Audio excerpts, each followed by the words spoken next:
Tuhan berfirman kepada Musa dan Harun, "Berbicaralah kepada orang Israel, dan katakan kepada mereka, apabila aurat seorang laki-laki mengeluarkan lelehan, maka najislah ia karena lelehannya itu. Beginilah kenajisannya berhubung dengan lelehannya itu. Bila auratnya membiarkan lelehan itu mengalir, atau bila auratnya menahannya sehingga tidak mengeluarkan lelehan, maka itulah kenajisannya. Setiap tempat tidur yang ditiduri orang yang mengeluarkan lelehan itu menjadi najis, dan setiap barang yang didudukinya menjadi najis juga. Setiap orang yang kena kepada tempat tidurnya haruslah mencuci pakaiannya, membasuh tubuhnya dengan air, dan ia menjadi najis sampai matahari terbenam. Siapa yang duduk di atas barang yang telah diduduki oleh orang yang demikian haruslah mencuci pakaiannya, membasuh tubuhnya dengan air, dan ia menjadi najis sampai matahari terbenam. Siapa yang kena kepada tubuh orang yang demikian haruslah mencuci pakaiannya, membasuh tubuhnya dengan air, dan ia menjadi najis sampai matahari terbenam. Apabila orang yang demikian meludahi orang yang tahir, haruslah orang ini mencuci pakaiannya, membasuh tubuhnya dengan air, dan ia menjadi najis sampai matahari terbenam. Dan setiap pelana yang diduduki orang yang demikian menjadi najis. Setiap orang yang kena kepada sesuatu bekas tempat orang tadi menjadi najis sampai matahari terbenam. Siapa yang mengangkatnya haruslah mencuci pakaiannya, membasuh tubuhnya dengan air, dan ia menjadi najis sampai matahari terbenam. Dan setiap orang yang kena pada orang yang demikian, sedang orang ini tidak mencuci tangan dahulu dengan air, haruslah mencuci pakaiannya, membasuh tubuhnya dengan air, dan ia menjadi najis sampai matahari terbenam. Kalau orang itu kena pada belanga tanah, itu haruslah dipecahkan, dan setiap perkakas kayu haruslah dicuci dengan air. Apabila orang yang demikian sudah bersih dari lelehannya, ia harus menghitung 7 hari lagi untuk dapat dinyatakan tahir, lalu mencuci pakaiannya, membasuh tubuhnya dengan air mengalir, maka ia menjadi tahir.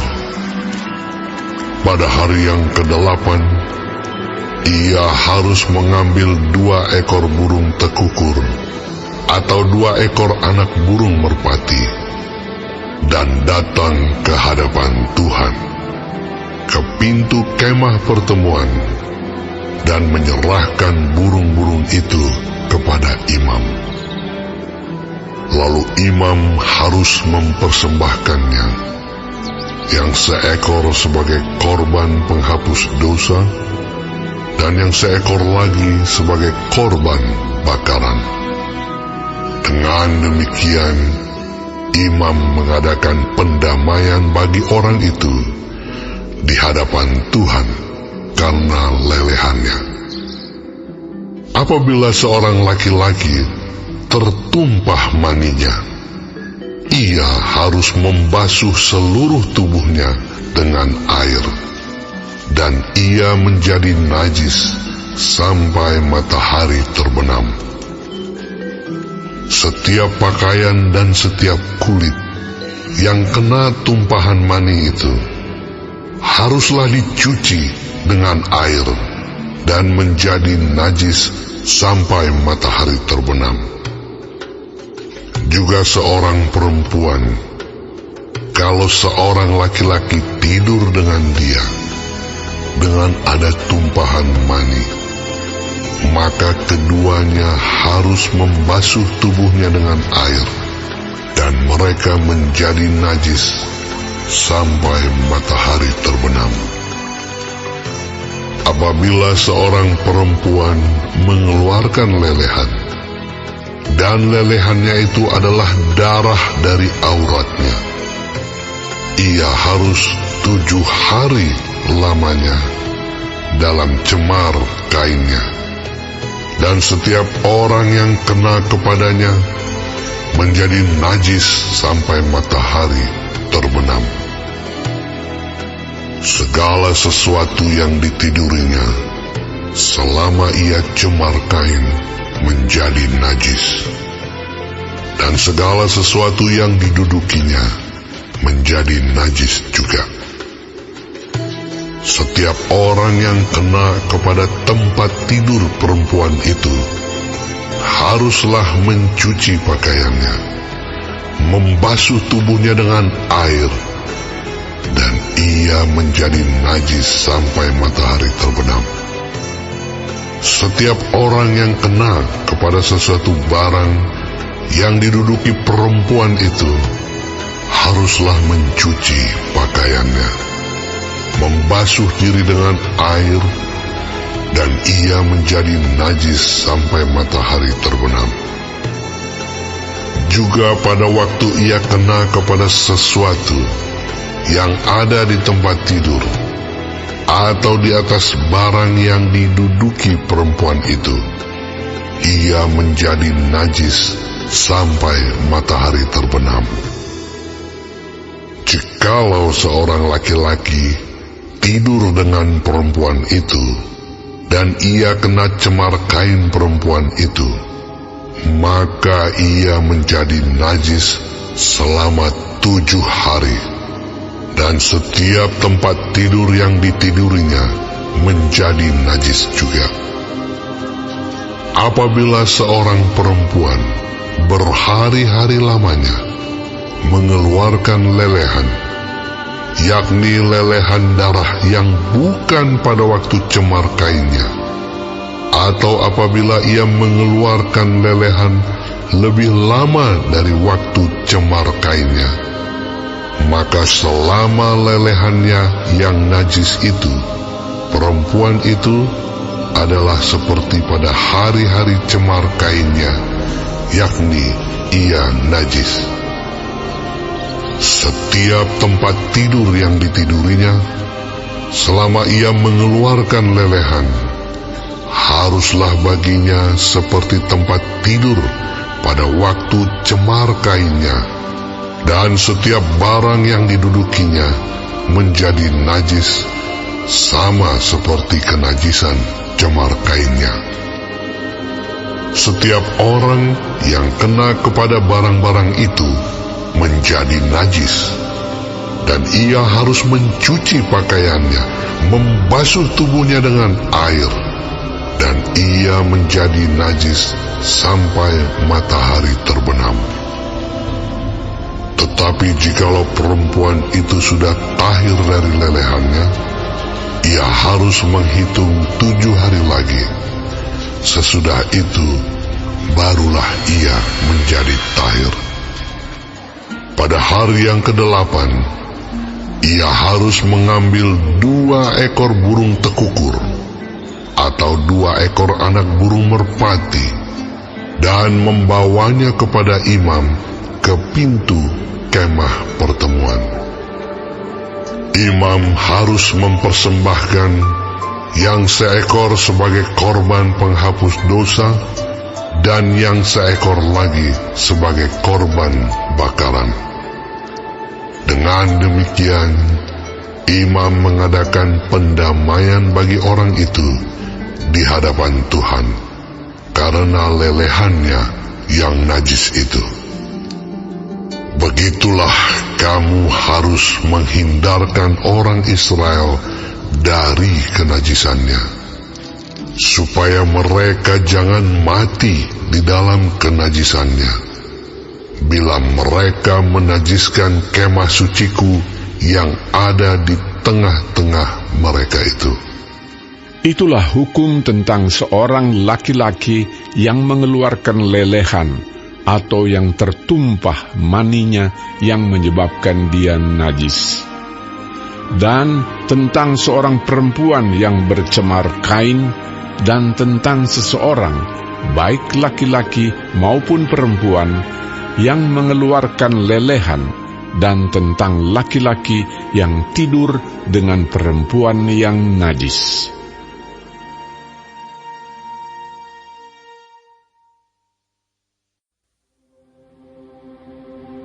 Mazmur Asaf.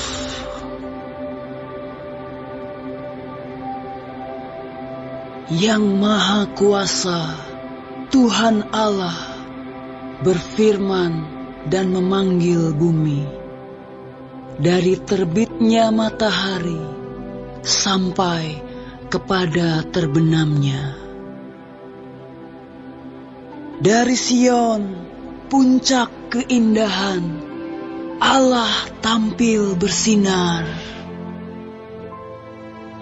Allah kita datang dan tidak akan berdiam diri. Di hadapannya api menjilat, sekelilingnya bertiup badai yang dahsyat. Ia berseru kepada langit di atas dan kepada bumi untuk mengadili umatnya. Bawalah kemari orang-orang yang kukasihi, yang mengikat perjanjian dengan aku berdasarkan korban sembelihan. Langit memberitakan keadilannya, sebab Allah sendirilah hakim. Selah.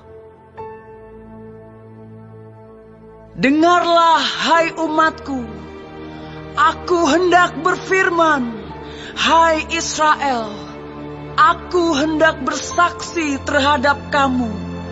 Akulah Allah, Allahmu. Bukan karena korban sembelihanmu aku menghukum engkau. Bukankah korban bakaranmu tetap ada di hadapanku? Tidak usah aku mengambil lembu dari rumahmu, atau kambing jantan dari kandangmu. Sebab punyakulah segala binatang hutan, dan beribu-ribu hewan di gunung. Aku kenal segala burung di udara, dan apa yang bergerak di padang adalah dalam kuasaku. Jika aku lapar, tidak usah kukatakan kepadamu, sebab punyakulah dunia dan segala isinya. Daging lembu jantankah aku makan, atau darah kambing jantankah aku minum? Persembahkanlah syukur sebagai korban kepada Allah, dan bayarlah nazarmu kepada Yang Maha Tinggi. Berserulah kepadaku pada waktu kesesakan, aku akan meluputkan engkau, dan engkau akan memuliakan aku. Selah. Tetapi kepada orang fasik Allah berfirman, apakah urusanmu menyelidiki ketetapanku dan menyebut-nyebut perjanjianku dengan mulutmu? Padahal engkaulah yang membenci teguran dan mengesampingkan firmanku. Jika engkau melihat pencuri, maka engkau berkawan dengan dia dan bergaul dengan orang berzina. Mulutmu kau biarkan mengucapkan yang jahat, dan pada lidahmu melekat tipu daya. Engkau duduk dan mengata-ngatai saudaramu, memfitnah anak ibumu. Itulah yang engkau lakukan, tetapi aku berdiam diri. Engkau menyangka bahwa aku ini sederajat dengan engkau. Aku akan menghukum engkau dan membawa perkara ini ke hadapanmu. Perhatikanlah ini, hai kamu yang melupakan Allah, supaya jangan aku menerkam dan tidak ada yang melepaskan. Siapa yang mempersembahkan syukur sebagai korban, ia memuliakan aku. Siapa yang jujur jalannya, keselamatan yang dari Allah akan kuperlihatkan kepadanya.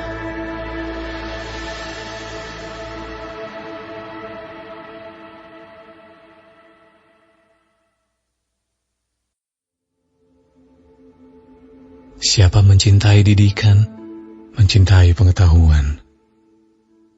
Tetapi siapa membenci teguran adalah dungu. Orang baik dikenan Tuhan, tetapi si penipu dihukumnya. Orang tidak akan tetap tegak karena kefasikan, tetapi akar orang benar tidak akan goncang.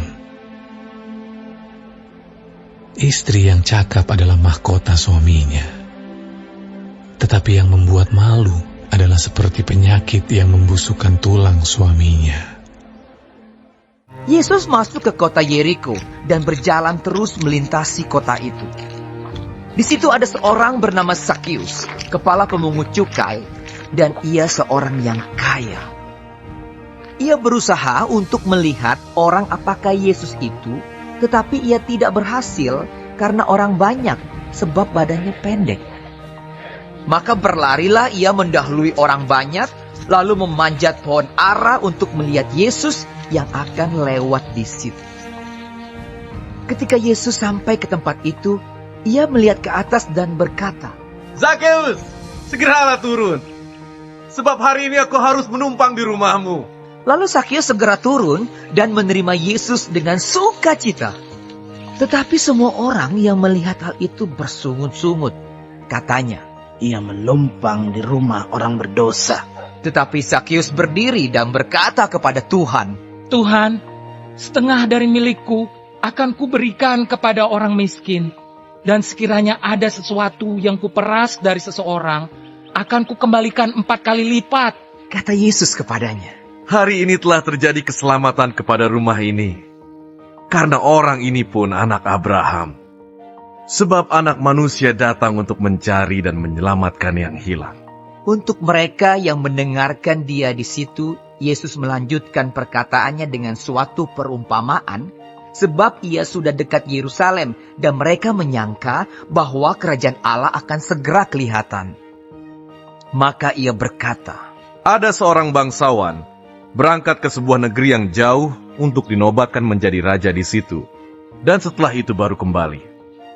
Ia memanggil 10 orang hambanya dan memberikan 10 mina kepada mereka. Katanya, Pakailah ini untuk berdagang sampai aku datang kembali. Akan tetapi orang-orang sebangsanya membenci dia, lalu mengirimkan utusan menyusul dia untuk mengatakan, Kami tidak mau orang ini menjadi raja atas kami.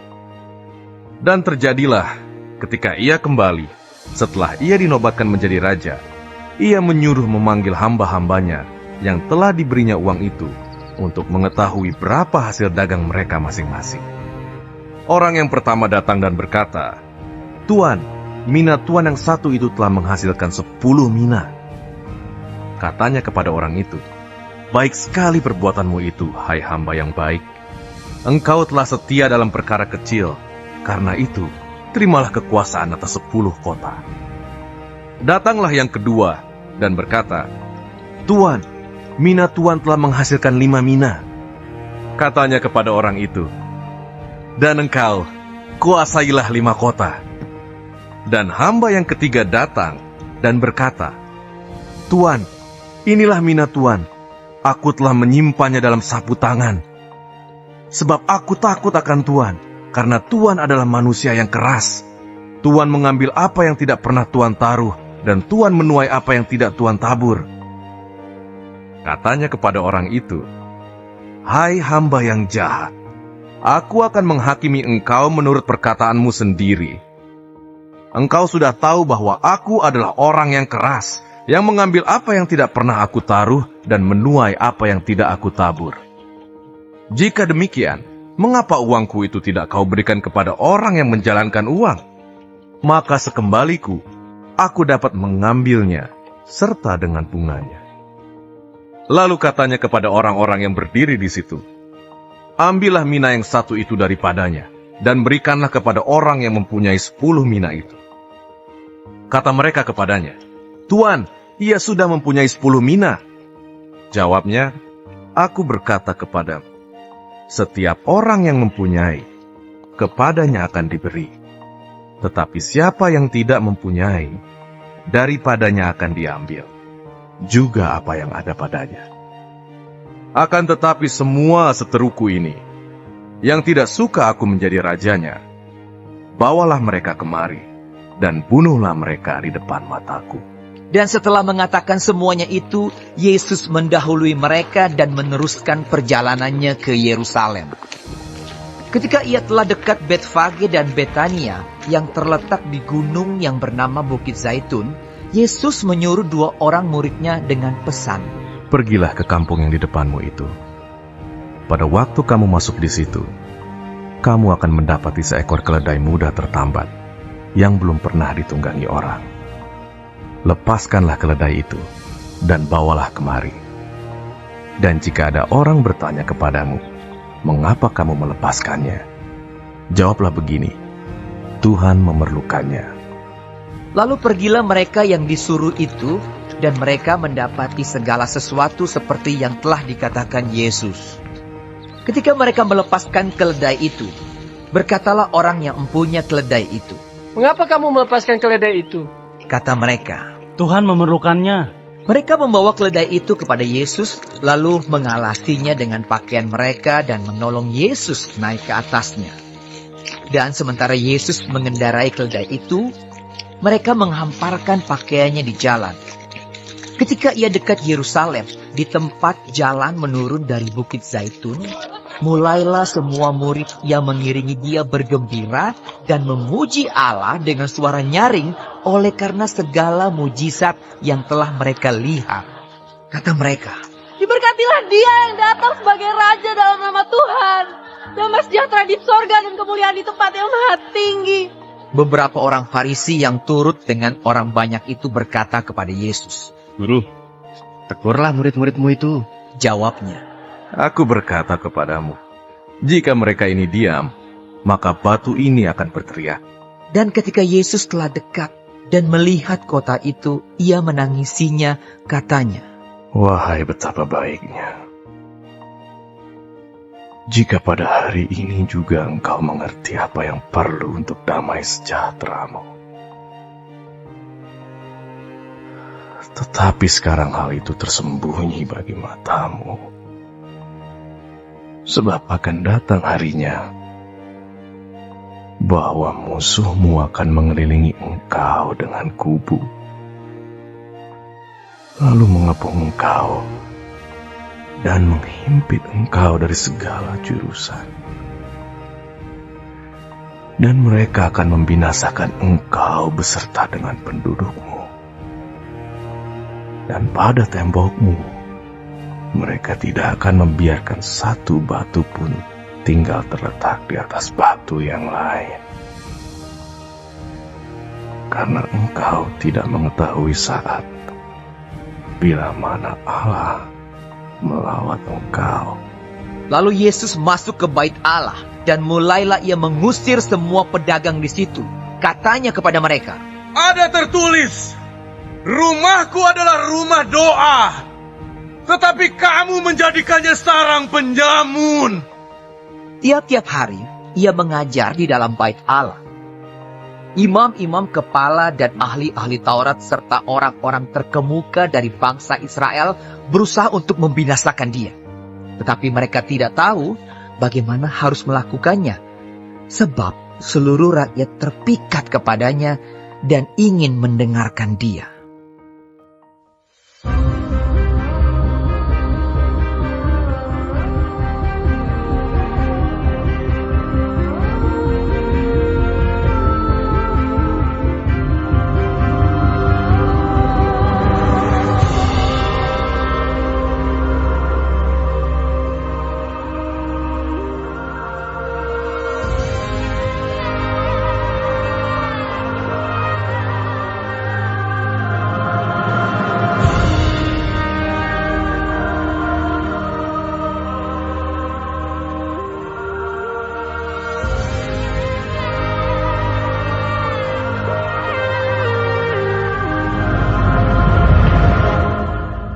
Kitab Filemon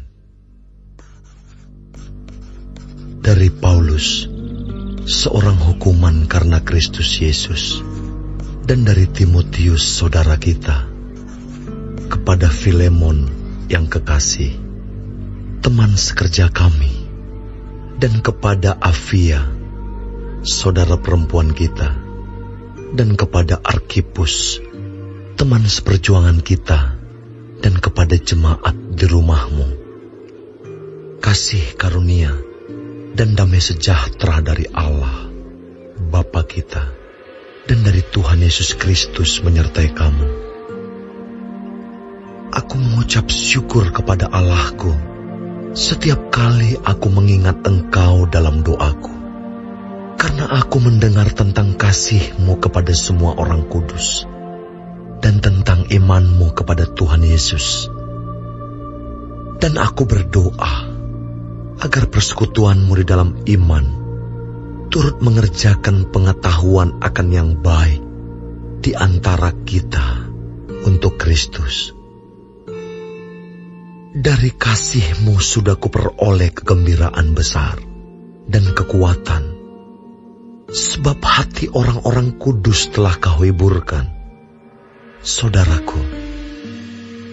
Karena itu, sekalipun di dalam Kristus aku mempunyai kebebasan penuh untuk memerintahkan kepadamu apa yang harus engkau lakukan, tetapi mengingat kasih-Mu itu, lebih baik aku memintanya daripadamu.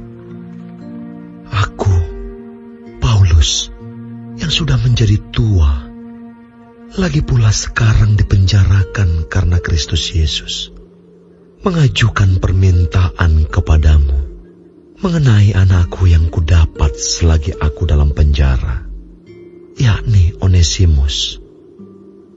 Dahulu memang dia tidak berguna bagimu, tetapi sekarang sangat berguna, baik bagimu maupun bagiku.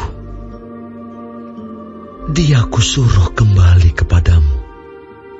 Dia, yaitu buah hatiku. Sebenarnya aku mau menahan dia di sini sebagai gantimu untuk melayani aku selama aku dipenjarakan karena Injil. Tetapi tanpa persetujuanmu, aku tidak mau berbuat sesuatu supaya yang baik itu jangan engkau lakukan seolah-olah dengan paksa, melainkan dengan sukarela.